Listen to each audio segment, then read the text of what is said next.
Hello guys, today we are going to study about define normal labor, okay? Next, list the stages of labor. These two things I will explain, okay? Define normal labor, okay? Labor is a physical process that occurs when the fetus and placenta are expelled from the uterus ending pregnancy. എന്ന് വെച്ചാൽ ഗർഭധാരണ അവസാനിക്കുന്നതോടുകൂടി ഭ്രൂണവും പ്ലാസൻ്റെയും ഗർഭപാത്രത്തിൽ നിന്നും പുറത്തള്ളപ്പെടുന്ന ഒരു ശാരീരിക പ്രക്രിയയാണ്.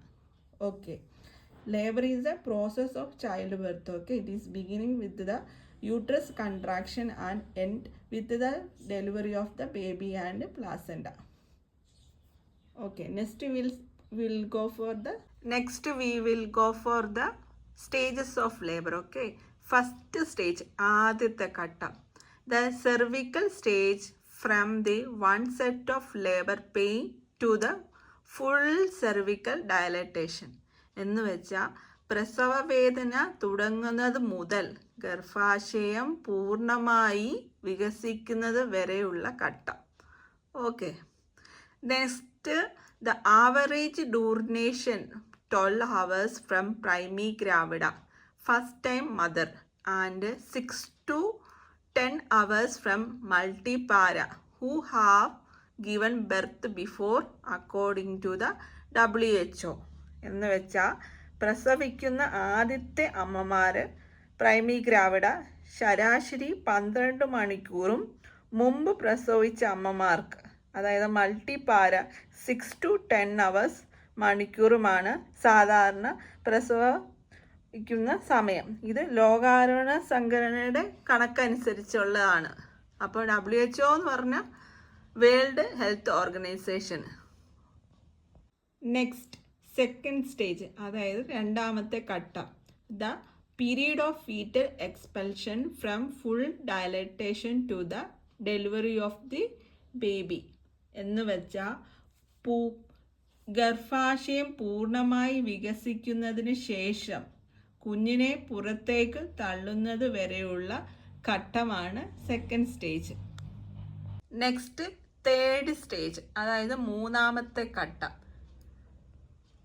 Third stages of labor is the expulsion of the placenta membranes after birth. എന്ന് വെച്ചാൽ പ്ലാസൻ്റെയും മെംബ്രെയിൻസും പുറന്തള്ളപ്പെട്ട ഘട്ടങ്ങൾ ആഫ്റ്റർ ദ ബർത്ത്, അതായത് പ്രസവത്തിന് ശേഷം.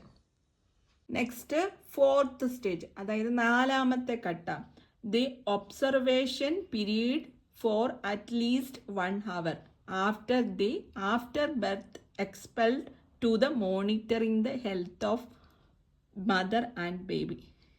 ഓക്കെ, എന്ന് വെച്ചാൽ പ്രസവത്തിന് ശേഷം അമ്മയുടെയും കുഞ്ഞിൻ്റെയും ആരോഗ്യ നില നിരീക്ഷിക്കുന്നതിനായി കുറഞ്ഞത് 1 മണിക്കൂറെങ്കിലും എടുക്കുന്ന നിരീക്ഷണ കാലയളവ്.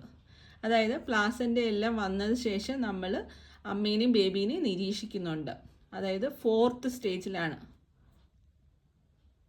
അപ്പം നിങ്ങൾക്കിത് മനസ്സിലായെന്ന് വിചാരിക്കുന്നു. ഇത് മെയിനായിട്ട് വരുന്നൊരു 10 മാർക്ക് ക്വസ്റ്റ്യൻ ആണ്.